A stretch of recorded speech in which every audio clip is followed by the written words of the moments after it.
नमस्कार। प्रधानमंत्री किसान सम्मान निधि योजना हम सब जानते हैं कि ये देश के करोड़ों छोटे किसानों के लिए कितनी बड़ी लाइफलाइन है।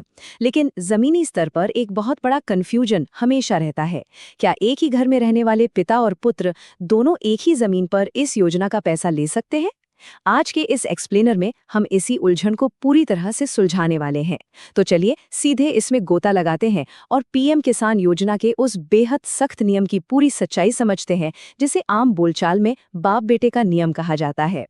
6,000 रुपए। देखिए, साल के 6,000 रुपए कोई छोटी मोटी रकम नहीं होती है ना।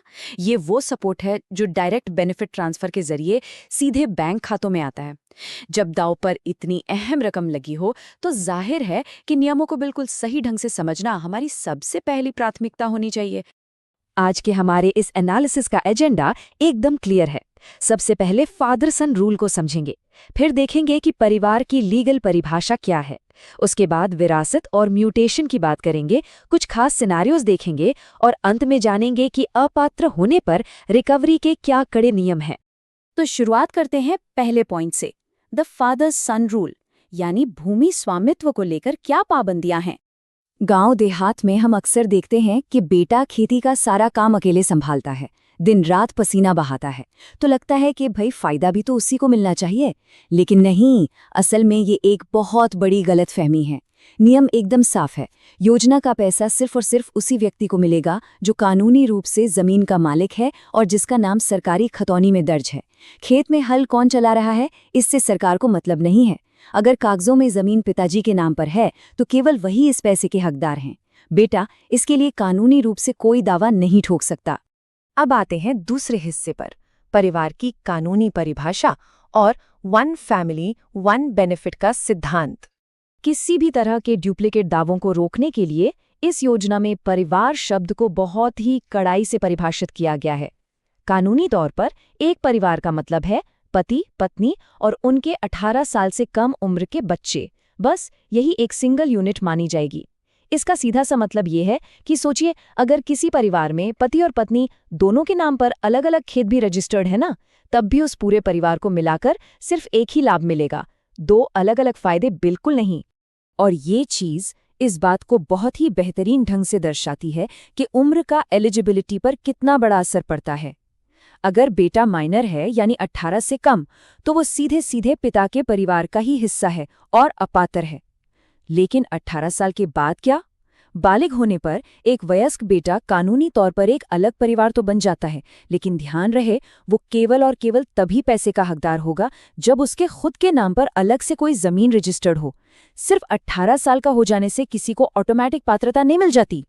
यहाँ जमीन के मालिकाना हक से जुड़ी एक और बहुत ही क्रूशियल कट ऑफ डेट है, 1 फरवरी 2019। ये एक तरह की लक्ष्मण रेखा है।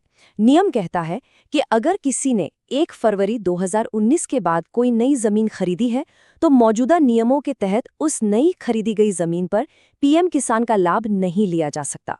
चलिए अब सेक्शन 3 देखते हैं, विरासत और दाखिल खारिज। अपनों के गुजर जाने के बाद जमीन के रिकॉर्ड्स को कैसे नेविगेट करें। चलिए आगे बढ़ते हैं और देखते हैं कि ये आगे कैसे जुड़ता है। विरासत के मामलों में एक बहुत बड़ा मिथ ये है कि पिता या दादा के निधन के बाद जमीन बेटे को मिली और पीएम किसान के पैसे अपने आप खाते में आने लगेंगे। ऐसा बिल्कुल नहीं होता। ये पूरी तरह से एक 3 स्टेप का प्रोसेस है।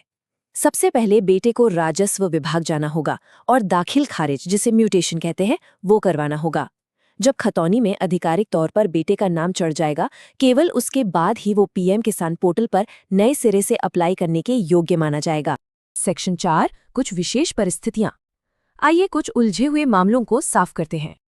अब इन 2 असल जिंदगी के सिनेरियोज को देखते हैं।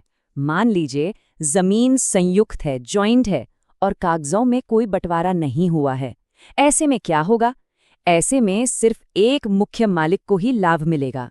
जब तक खतौनी में जमीन अलग अलग दर्ज नहीं होती, पूरा कुनबा एक ही परिवार गिना जाएगा। वही दूसरा केस देखिए, अगर वयस्क बेटे ने 1 फरवरी 2019 से पहले अपनी अलग जमीन खरीद ली थी, तो दोनों पिता और पुत्र अलग अलग पात्र माने जाएंगे, क्योंकि अब बेटे के पास अपनी जमीन है और वो एक अलग परिवार है। और आखिर में सेक्शन 5, इनएलिजिबिलिटी और रिकवरी।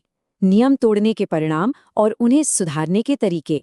नियमों की अनदेखी करने के नतीजे काफी भारी पड़ सकते हैं। आज के डिजिटल युग में सिस्टम इतना स्मार्ट हो चुका है कि आधार कार्ड और आपके लैंड रिकॉर्ड्स का एक एक डेटा पॉइंट मैच किया जाता है। सरकार बहुत स्पष्ट कर चुकी है कि अगर कोई गलत तरीके से लाभ लेता पकड़ा गया तो उसे इनएलिजिबल मार्क कर दिया जाएगा। और सजा क्या होगी? अब तक दी गई पूरी की पूरी राशि की बैंक खाते से रिकवरी की जाएगी। जी हाँ, एक एक पैसा वापस करना होगा। तो सबसे महत्वपूर्ण बात यह है कि अगर जाने अनजाने कोई गलती हो भी गई है तो उससे बचें कैसे? बहुत सिंपल है। सबसे पहले अपना ई-केवाईसी तुरंत पूरा करें। दूसरा, अपने लेखपाल से मिलकर ये पक्का करें कि आपकी लैंड सीडिंग एक्टिव है। और सबसे जरूरी, अगर परिवार के किसी अपात्र सदस्य ने गलती से पैसे ले लिए हैं तो भविष्य की कानूनी कार्रवाई से बचने के लिए पीएम किसान पोर्टल पर जाएं और वॉलंटरी सरेंडर वाले ऑप्शन का इस्तेमाल करके खुद उस लाभ को सरेंडर कर दें। तो अंत में अपने आप से एक सवाल पूछिए, क्या आपके जमीन के सारे कागजात, खतौनी और ई-केवाईसी पूरी तरह से अपडेटेड हैं? क्या वो आज की तारीख में आपकी लीगल स्टैंडिंग को बिल्कुल सही दर्शाते हैं? ये चेक करना हम में से हर एक की जिम्मेदारी है, ताकि बिना किसी जुर्माने के सही हकदार तक ही इस योजना का पैसा पहुंचे। पीएम किसान योजना के नियमों के आज के इस एक्सप्लेनर में बस इतना ही।